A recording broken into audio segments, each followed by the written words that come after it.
Boyle's law में Boyle's law इसमें हमने प्रेशर और वॉल्यूम का रिलेशनशिप देखा। Pressure and volume, Boyle's law को प्रेशर और वॉल्यूम रिलेशनशिप में हमने ये देखा कि एक एट कांस्टेंट टेम्परेचर जब टेम्परेचर कांस्टेंट था। एक बात मैं आपको बता दूं कि ये जो हमने रिलेशन देखा था प्रेशर और वॉल्यूम का, ये प्रेशर लिया था हमने, ये वॉल्यूम लिया था, और एक पर्टिकुलर टेम्परेचर में जब ये रिलेशन देखा था, ये रेक्टेंगुलर हाइपरबोला मिला था हमें। ये जो नेचर है रेक्टेंगुलर हाइपरबोला, और क्योंकि ये हर पॉइंट पे, इस पॉइंट पे एक प्रेशर का वैल्यू है और एक पर्टिकुलर वॉल्यूम का वैल्यू है, इस पॉइंट पे भी एक प्रेशर और वॉल्यूम का वैल्यू है, हर पॉइंट पे एक प्रेशर और वॉल्यूम का वैल्यू, पर हर पॉइंट पे टेम्परेचर सेम है। जब इस तरह का कोई प्लॉट हम ड्रॉ करते हैं, जब टेम्परेचर सेम हो पूरे एक्सपेरिमेंट के दौरान, और जो प्लॉट हमें मिलता है उसे हम कहते हैं आइसोथर्म। टेम्परेचर सेम था हर जगह पर, तो ये एक आइसोथर्म है। मैं अगर आपको P वर्सेस 1/V वाला प्लॉट ड्रॉ करके एक क्वेश्चन पूछता हूँ कि सपोज ये P है और ये 1/V है, ये एक पर्टिकुलर टेम्परेचर T1 में है और ये एक पर्टिकुलर टेम्परेचर T2 में, तो ये अपने आप में आइसोथर्म है।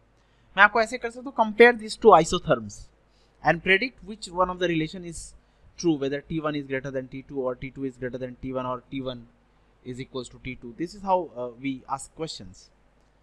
So ये बॉयल्स लॉ के बारे में था। बॉयल्स लॉ में अब हम चार्ल्स लॉ पढ़ेंगे।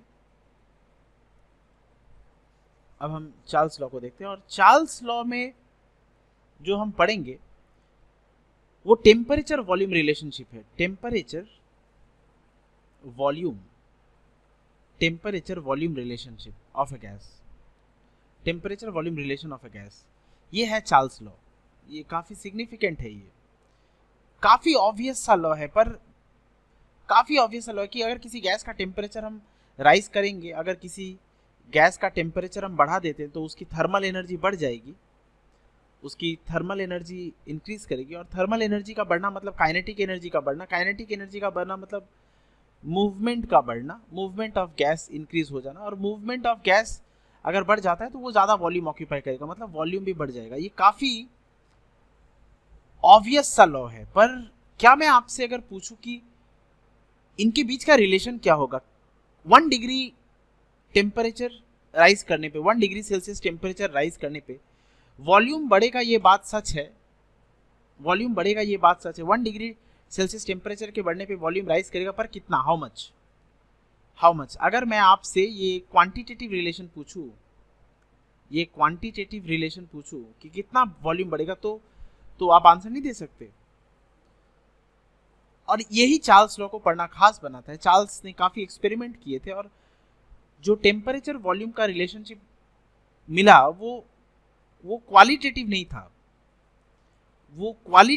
था कि टेम्परेचर के बढ़ने पे वॉल्यूम बढ़ेगा, आप ऐसा प्रेडिक्शन कर रहे हो, पर कितने टेम्परेचर पे कितना वॉल्यूम बढ़ेगा, ये इसे हम कहते हैं क्वांटिटेटिव। और ये जो चार्ल्स में टेम्परेचर और वॉल्यूम का रिलेशन हमें मिलता है, ये क्वालिटेटिव तो है ही कि टेम्परेचर के बढ़ने पे वॉल्यूम बढ़ेगा, ये क्वालिटेटिव भी है और क्वांटिटेटिव भी है। कितने टेम्परेचर से कितना वॉल्यूम बढ़ेगा ये भी बताता है चार्ल्स लॉ, और इसीलिए चार्ल्स लॉ को पढ़ना इंपॉर्टेंट हो जाता है, हमें एक रिलेशन पता चलता है। और मैं अगर एक सिलेंडर पिस्टन लेता हूं, और सपोज एक बात यहां पर काफी इंपॉर्टेंट होगी कि पूरे एक्सपेरिमेंट में हम प्रेशर को सेम रखेंगे एट कांस्टेंट प्रेशर। इसके ऊपर जो वेट मैंने रखा है, पूरे एक्सपेरिमेंट में ये वेट फिक्स्ड रहेगा, मतलब पूरे एक्सपेरिमेंट में प्रेशर हम चेंज नहीं करेंगे, ना इंक्रीज करेंगे ना डिक्रीज करेंगे। अब नीचे अगर इसको हम हीट करते हैं, सपोज इस गैस को हम हीट करते हैं, एक कैंडल ले लेते हैं और इसको अगर हम हीट करते हैं, सो इसको हीट करना मतलब हम टेम्परेचर इंक्रीज कर रहे हैं, और टेम्परेचर जैसे जैसे इंक्रीज होगा हम ऑब्जर्व करेंगे ये गैस मॉलिक्यूल का रैंडमनेस इंक्रीज होगा, ये टेम्परेचर के बढ़ाने पे थर्मल एनर्जी बढ़ेगी, काइनेटिक एनर्जी बढ़ेगी, मूवमेंट बढ़ेगा और वॉल्यूम बढ़ जाएगा। हम यहाँ पे एक रिलेवेंट ये लेते हैं, हम ऑब्जर्व करेंगे कि ये पिस्टन बढ़ गया है, ये वॉल्यूम बढ़ गया है। टेम्परेचर के बढ़ाने पर वी विल ऑब्जर्व दैट पहले जो इनिशियल वॉल्यूम था वो ये था, और अब जो फाइनल वॉल्यूम है वो इतना है। हम इनिशियल वॉल्यूम को अगर मैं प्लॉट करूँ इससे, ये इनिशियल वॉल्यूम था और ये हमारा फाइनल वॉल्यूम है। हम क्लियरली देख के बता सकते हैं कि वॉल्यूम इंक्रीज हो गया है टेम्परेचर के बढ़ने पर, जो हमारा वॉल्यूम है वो बढ़ गया है। अब ये तो था qualitative relationship and this was very obvious. Pressure same रहेगा, प्रेशर सेम रहेगा, पहले भी 3 थे अभी भी 3 है, पर हाउ मच। अब ये रिलेशन है चार्ल्स लॉ में। और क्वांटिटेटिव रिलेशन को समझने के लिए पहले हम चार्ल्स का स्टेटमेंट लिखते हैं। चार्ल्स का जो स्टेटमेंट था, Charles law, this law states that at constant pressure, पूरे एक्सपेरिमेंट में ये जो प्रेशर था, ये जो पर्टिकुलर प्रेशर है, इसको हमने चेंज नहीं किया, ये फिक्स था। ये पहले भी इतना है और बाद में भी इतना है। तो ये कंडीशन है, एट कांस्टेंट प्रेशर ही होना होगा। So this law states that at constant pressure the volume of a definite mass of a gas, इस पूरे एक्सपेरिमेंट में जो प्रेशर हमने फिक्स रखा था, प्रेशर के साथ कुछ और भी फिक्स्ड है। आपने देखा होगा कि पूरे एक्सपेरिमेंट में ना गैस हम बाहर आने देते हैं ना अंदर कुछ गैस डालते। सो मास जो है गैस का वो भी फिक्स्ड है, बॉयल्स लॉ की तरह। बॉयल्स लॉ में भी हमने मास को फिक्स लिया था, तो यहाँ भी मास जो है वो फिक्स्ड रहेगा। तभी ये लॉ हम बता सकते हैं कि ये वैलिड है, ये ट्रू है। ये this law states that at constant pressure the volume of a definite mass, ये इंपॉर्टेंट वर्ड है, volume of a definite mass of a gas increases और डिक्रीजेस। अब यहां पर क्वांटिटेटिव रिलेशन हमें मिल जाएगा। इट इंक्रीजेस और decreases by 1/273 part of its volume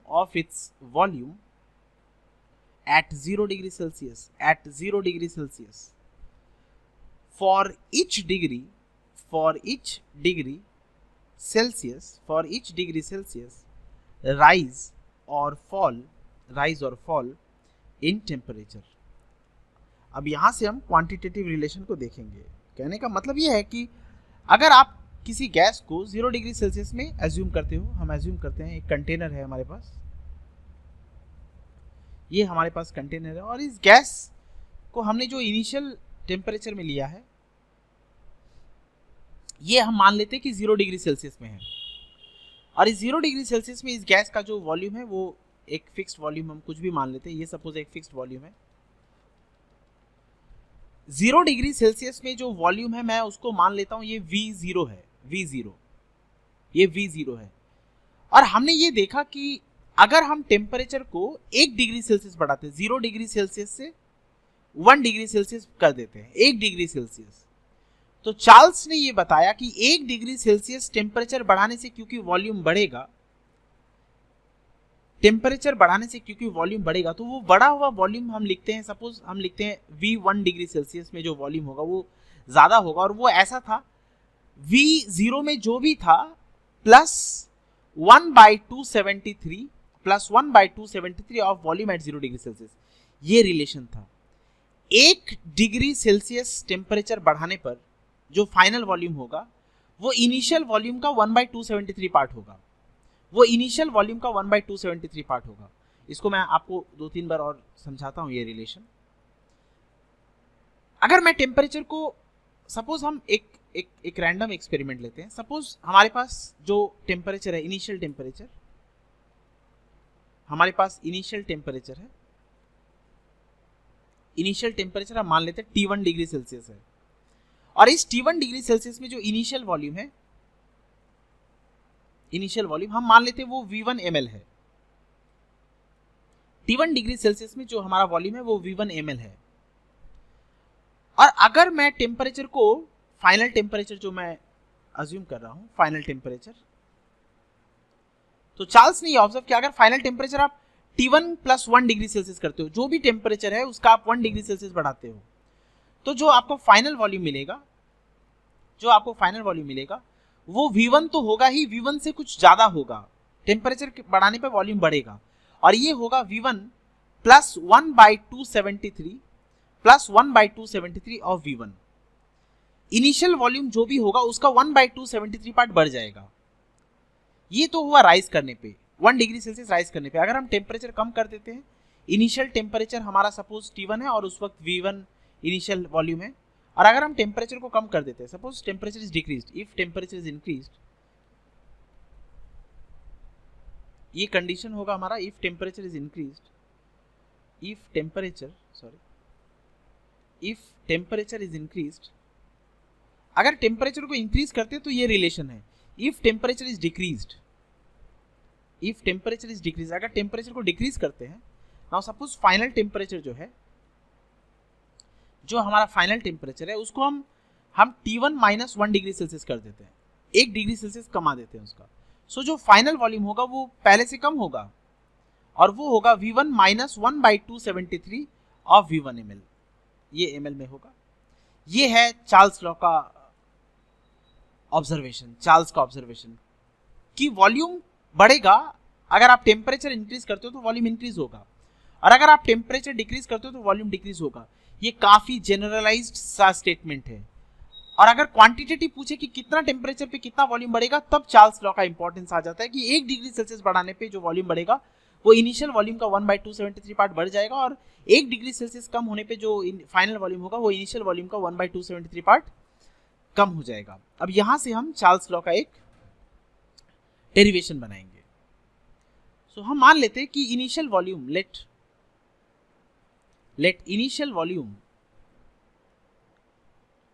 initial volume at 0 degree Celsius be VmL, या इसको हम मान लेते हैं V0 ml,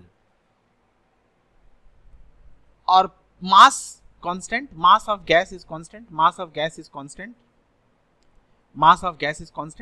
and pressure is constant, pressure of gas is constant. Mass constant है और प्रेशर भी गैस का कांस्टेंट है। अब एट 0 डिग्री सेल्सियस में जो वॉल्यूम था वो V0 ml था। एट 1 डिग्री सेल्सियस वॉल्यूम कितना होगा, V0 + V0/273 ml, ये हो जाएगा। और अगर मैं 20 डिग्री सेल्सियस राइज करूं तो मेरा वॉल्यूम कितना हो जाएगा, V0 + 20 × 20/273 × V0 ml, ये हो जाएगा मेरा वॉल्यूम। और यहां से अगर V0 कॉमन ले लेते हैं, तो ये हो जाएगा 1 + 20/273 ml। सो इनिशियल वॉल्यूम तो V0 था ही, और राइज कितना होगा, राइज इन वॉल्यूम कितना होगा 20 डिग्री सेल्सियस के लिए, अगर मैं आपसे सिर्फ राइज इन वॉल्यूम पूछूं ना कि final volume, so rise in volume would be 20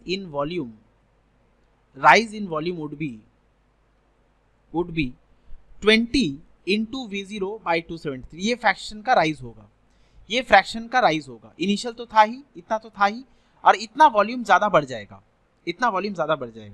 और इसी से हम एक जनरल इक्वेशन बना लेते हैं। ये मैं उम्मीद करता हूं आप समझ गए होंगे। ऐसे ही हम डिक्रीज का भी लिख सकते हैं, एक डिक्रीज का भी रिलेशन लिख लेते हैं। अगर हम मान लेते हैं कि 0 डिग्री सेल्सियस में, हम ऐसे मान लेते हैं कि 0 डिग्री सेल्सियस में जो गैस का वॉल्यूम था वो था V0 ml, और अगर हम -1 डिग्री सेल्सियस करते हैं और टेम्परेचर को हम 1 डिग्री सेल्सियस कम कर देते हैं, -1 डिग्री सेल्सियस, तो जो वॉल्यूम होगा वो होगा V0 - V0/273 ml, वॉल्यूम कम हो जाएगा। और अगर मैं टेम्परेचर को 20 डिग्री सेल्सियस कम कर देता हूं तो ये वही उसी रिलेशन में आ जाएगा। और अगर मैं मान लेता हूं कि टेम्परेचर को मैंने -T डिग्री सेल्सियस डिक्रीज किया, ये 20 हो सकता है, कुछ भी हो सकता है, तो मेरा जो फाइनल वॉल्यूम होगा वो V0 - V0 × T/273 ml, ये हो जाएगा। और इसको मैं अगर V0 को कॉमन ले लेता हूँ बाहर, तो ये हो जाएगा मेरा 1 - T/273 ml, ये रिलेशन हो जाएगा फाइनल वॉल्यूम कैलकुलेट करने का। So this will be our final volume. So in other words, we can write, in other words, mathematical relation जो बनेगा हमारा, mathematical expression for Charles law, mathematical expression for Charles law would be, किसी भी temperature पे हम volume अगर calculate करते हैं, suppose Vt at any temperature, this will be what? This will be volume at 0 degree Celsius 1 plus T by 273, where what is Vt? Where Vt is volume at T degree Celsius, and V0 is volume of the gas at 0 degree Celsius. So 0 degree Celsius में हमने मान लिया कि volume V0 है, और अगर आप T increase करते हो 1 डिग्री तो यहाँ पे हम +1 लिख देंगे, और अगर हम टेम्परेचर डिक्रीज करते हैं -1 ले जाते हैं तो ये माइनस हो जाएगा। ये रिलेशन हमने देखा। सो ये एक जनरल सा मैथमेटिकल एक्सप्रेशन बन रहा है चार्ल्स लॉ का। इसको सिंप्लीफाई करने की जरूरत है। इसको हम सिंप्लीफाई करेंगे। इसको हम सिंप्लीफाई करते हैं।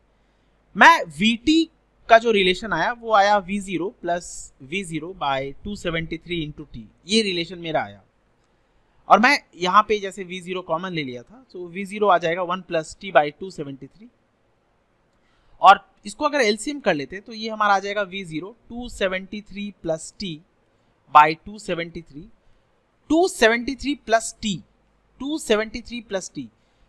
ये जो T है ये राइज इन टेम्परेचर है, कितना आपने बढ़ाया या decrease in temperature, fall in temperature, कितना आपने घटाया। क्या इसके साथ 273 वाला फैक्टर हमेशा के लिए नहीं जुड़ जा रहा? ये 273 वाला फैक्टर हमेशा के लिए रहेगा। अगर राइज होता है तो 1/273 और डिक्रीज होता है तो 1/273 डिक्रीज हो जाएगा। सो जो हमने राइज या डिक्रीज किया टेम्परेचर का, उसमें 273 वाला फैक्टर जुड़ जाता है। इसी को हम एक नया टेम्परेचर स्केल में एक्सप्रेस करते हैं और ये रिलेशन छोटा हो जाएगा। इसको हम एक्सप्रेस करते हैं कैपिटल T में, केल्विन टेम्परेचर, और ये हो जाएगा T/273, और T को हम लिखते हैं this is absolute temperature. T is absolute temperature, this is absolute temperature. ये है हमारा एक मॉडिफाइड फॉर्म जो बनने जा रहा है। हम इसको अब ऐसे लिख सकते हैं। सो इस एक्सप्रेशन को मैं इस तरह से लिखता हूं, Vt, मॉडिफाई करेंगे इस इक्वेशन को और थोड़ा सिंपल सा फॉर्म इस इक्वेशन का बन जाएगा। जो Vt है हमारा, जो हम देख रहे थे अभी तक, यहाँ पर Vt, इस इक्वेशन को मैं उठा लेता हूँ। सो Vt वॉज V0 और इंटू T/273। मैं वॉल्यूम फंक्शन को एक तरफ कर देता हूँ। Vt/V0 अगर करते हैं हम, Vt/V0, तो ये जो T है मैं इसको लिख सकता हूँ 273 प्लस जो टेम्परेचर मैंने बढ़ाया, जो टेम्परेचर डिग्री सेल्सियस में मैंने बढ़ाया उसको 273 से ऐड करना पड़ा मुझे। यही किया था हमने यहाँ पर। 273 प्लस T को ही हमने कैपिटल T लिखा था। सो T को मैं एक्सपेंड करके लिख देता हूँ 273 प्लस T डिग्री सेल्सियस, और ये जो 273 है मैं इसको ऐसे लिख सकता हूँ 273 प्लस 0 डिग्री सेल्सियस, क्योंकि जो इनिशियल टेम्परेचर मेरा था वो 0 डिग्री सेल्सियस ही था। मैं उसमें भी अगर 273 ऐड करता हूँ तो कुछ फर्क नहीं पड़ेगा, कुछ चेंज नहीं आएगा। सो अब इसका जो एक रिलेशन बन जा रहा है वो ये बन जा रहा है Vt/V0। ये इसको मैं लिख देता हूँ फाइनल टेम्परेचर एब्सोल्यूट स्केल में।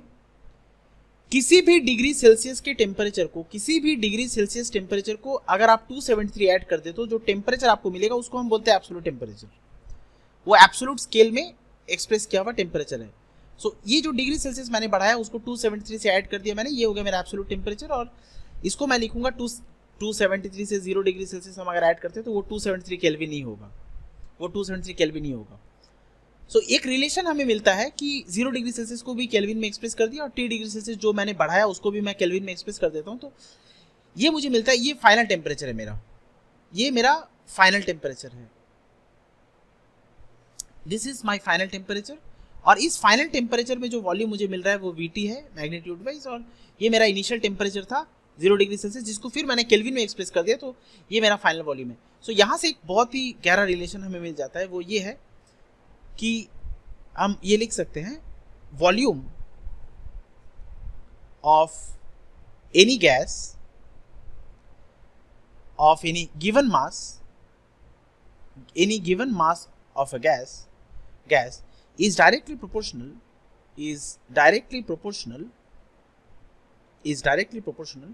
to the absolute temperature जो गैस का वॉल्यूम होगा वो उसके एब्सोल्यूट टेम्परेचर के साथ डायरेक्ट प्रोपोर्शनल रिलेशनशिप कर रहा है। देखो VT direct proportional to temperature in Kelvin, V0 direct proportional to the temperature in Kelvin, ये रिलेशन हमें मिल गया to the absolute temperature if the pressure remains constant, if the pressure remains constant, अगर pressure constant रहता है तो ये relation true है। और यहां से हमें एक रिलेशन हमें मिल गया कि फाइनल वॉल्यूम जो होगा वो फाइनल टेम्परेचर और इनिशियल वॉल्यूम और इनिशियल टेम्परेचर, ये एक रिलेशन मैथमेटिकली हमें हेल्प करेगा। ये एक चार्ल्स लॉ का रिलेशन है, relation of Charles law, mathematical relation of Charles law, mathematical relation of Charles law. So Charles law से हमें एक नई टेम्परेचर स्केल मिलती है। वो टेम्परेचर स्केल क्या है कि temperature in kelvin is 273 plus temperature in degree Celsius. किसी भी डिग्री सेल्सियस की टेम्परेचर को अगर आप 273 से ऐड करते हो तो वो टेम्परेचर इन केल्विन में स्केल में आ जाएगा। अब एक इंपॉर्टेंट बात यह है कि अगर मैं 0 केल्विन की बात करूं तो मुझे डिग्री सेल्सियस का जो टेम्परेचर चाहिए वो मुझे चाहिए होगा -273 डिग्री सेल्सियस। अगर हम -273 डिग्री सेल्सियस को रीच करते हैं तो मुझे जो टेम्परेचर मिलेगा केल्विन स्केल में वो 0 केल्विन होगा। और यहां से हम एक क्वेश्चन में आ सकते हैं कि 0 kelvin is not possible practically to achieve,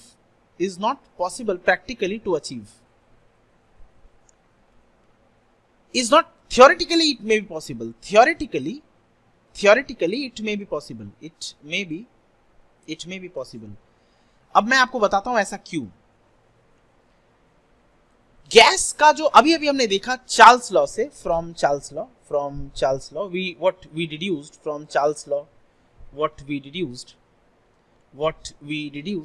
that volume of any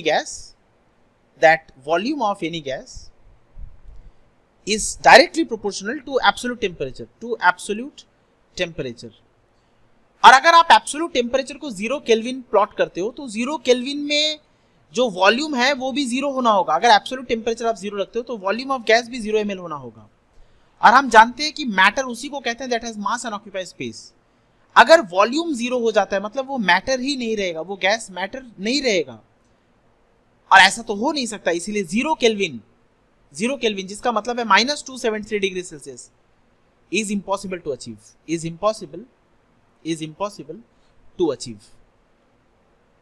क्योंकि 0 केल्विन में या -273 डिग्री सेल्सियस में जो गैस का वॉल्यूम है उसको 0 ml होना होगा, जो कि नॉट पॉसिबल। किसी सब्सटेंस का वॉल्यूम कभी 0 नहीं हो सकता, नॉट पॉसिबल। तो 0 केल्विन या -273 डिग्री सेल्सियस भी इम्पॉसिबल अचीव करना, हम कभी अचीव नहीं कर सकते। ये है चार्ल्स लॉ के बारे में। और चार्ल्स लॉ का अगर हम ग्राफिकल एक्सप्रेशन देखें, so graphical expression of Charles law, graphical expression of Charles law. ये बात बच्चों को ध्यान में रखनी कि डिग्री सेल्सियस वाला टेम्परेचर हमेशा छोटे टी से रिप्रेजेंट करेंगे और कैपिटल टी से जो लिखा जाएगा वो हमेशा केल्विन स्केल वाला टेम्परेचर होगा, इस चैप्टर में। और इस चैप्टर में आप ये समझ गए कि जब भी वॉल्यूम टेम्परेचर का रिलेशन होगा हमें टेम्परेचर जो है वो केल्विन स्केल में एक्सप्रेस करना है। अगर आपको टेम्परेचर सपोज दे देता है 25 डिग्री सेल्सियस, तो आपको कभी 25 डिग्री सेल्सियस में नहीं लिखना है, आपको उसको केल्विन में कन्वर्ट करना होगा। सो temperature in kelvin will be what 273 plus 25 degree Celsius 298 kelvin. आपको केल्विन स्केल में ही टेम्परेचर एक्सप्रेस करना होगा इस पूरे चैप्टर में। So graphical expression of Charles law में अगर बनाता हूं, एक ग्राफ लेते हैं हम। सो ये ग्राफिकल रिप्रेजेंटेशन होगा। जो चार्ल्स लॉ का रिलेशन हमने देखा इधर, इसको हम कॉपी कर लेते हैं। जो चार्ल्स लॉ का रिलेशन हमने देखा था, जिसको हमने मॉडिफाई किया, ये हमारा रिलेशन था। ये रिलेशन, इसको हम उठा लेते हैं यहां से। ये रिलेशन था हमारा।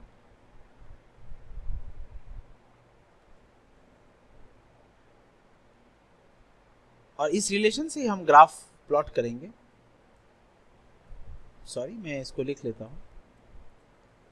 सो VT जो हमारा रिलेशन है, VT is equals to V0 plus V0 by 273 into T, ये रिलेशन है मेरा। मैं इस एक्सिस में टेम्परेचर ले लेता हूं, नीचे वाली एक्सिस में टेम्परेचर ले लेता हूं और इस वाली एक्सिस में वॉल्यूम। और ये ग्राफ मैंने ऐसे क्यों लिया, मैं आपको समझाता हूं। क्योंकि मैं टेम्परेचर इंक्रीज भी कर सकता हूं और डिक्रीज भी कर सकता हूं। 0 डिग्री सेल्सियस मैंने लिया था, 0 डिग्री सेल्सियस से मैं इसको बढ़ा भी सकता हूं, मैं पॉजिटिव साइड में भी जा सकता था और मैं नेगेटिव साइड में भी जा सकता था। मैंने अपना एक्सपेरिमेंट उसी तरह से स्टार्ट किया था कि इनिशियल टेम्परेचर हमने 0 और उस वक्त जो वॉल्यूम था वो हमने V0 लिया था। ये V0 टेम्परेचर 0 डिग्री सेल्सियस में वॉल्यूम था। और क्योंकि 0 डिग्री सेल्सियस में भी गैस का एक वॉल्यूम होगा, तो हम मान लेते हैं कि सपोज इतना वॉल्यूम है। और जैसे जैसे हम टेम्परेचर बढ़ाएंगे, जैसे जैसे हमारा टेम्परेचर बढ़ेगा, ये वाला पोर्शन बढ़ता जाएगा और जो वॉल्यूम है वो V0 से बढ़ता जाएगा। हम मान लेते हैं कि V0 वॉल्यूम था जब टेम्परेचर 0 डिग्री सेल्सियस था, और जैसे जैसे टेम्परेचर बढ़ेगा ये वाला फैक्टर बढ़ता जाएगा और हमारा ये पॉइंट जो होगा वो इस तरह का होगा। ये लाइन हमें मिल जाएगी, ये हमारा नेचर होगा। और इस पूरे एक्सपेरिमेंट में जो प्रेशर है वो कांस्टेंट है, जो प्रेशर है वो प्रेशर इज कांस्टेंट। और प्रेशर जब कांस्टेंट रहता है हम उसको कहते हैं दिस इज आइसोबारिक। जैसे बॉयल्स लॉ में हमने देखा था वो आइसोथर्मल था, ये आइसोबारिक होगा। अब इस गैस के वॉल्यूम को जब हम पीछे करते हैं, सपोज ये वॉल्यूम मुझे 0 चाहिए, मैं जब इसको एक्सट्रापोलेट करता हूं पीछे, तो मुझे एक सिग्निफिकेंट बहुत ऑब्जर्वेशन, स्ट्राइकिंग सा ऑब्जर्वेशन मिलता है कि इसको पीछे खींचने पे वॉल्यूम 0 हो जाएगा और उस वक्त जो टेम्परेचर है वो -273 डिग्री सेल्सियस है। -273 डिग्री सेल्सियस में जो है गैस का वॉल्यूम इस एक्सिस से कोइंसाइड कर जाएगा और वॉल्यूम 0 है। तो हम ये बता सकते हैं कि this is not possible, this is not possible. ये हमने देखा, दो theoretically it is possible, this is not possible practically, only possible, only theoretically possible, only theoretically, only theoretically. ये है चार्ल्स लॉ का ग्राफ का nature, graphical representation of Charles law. हम definition पढ़ चुके हैं चार्ल्स लॉ का, हम एक रिकैपिचुलेशन कर लेते हैं। सो चार्ल्स लॉ का हमने डेफिनेशन देखा, ये कुछ हम यहां से स्टार्ट कर रहे थे पढ़ना। चार्ल्स लॉ का हमने डेफिनेशन देखा, ये कुछ हम एक प्लॉट्स कर रहे थे, एक्सपेरिमेंट्स कर रहे थे, और इससे हमने जो क्वांटिटेटिव रिलेशन था चार्ल्स का, जो चार्ल्स ने ऑब्जर्व किया था, वो भी देखा कि टेम्परेचर बढ़ाने पे वॉल्यूम, फाइनल वॉल्यूम पे क्या रिलेशन होगा, ये हमने देखा, ये रिलेशन। और इसको हम मॉडिफाई करके जो रिलेशन बना रहे थे वो ये रिलेशन था, ये रिलेशन था where temperature, here temperature is an absolute scale, ये लिख लेते हैं हम। In this case the temperature is in absolute scale, the temperature is in absolute scale, is in absolute scale.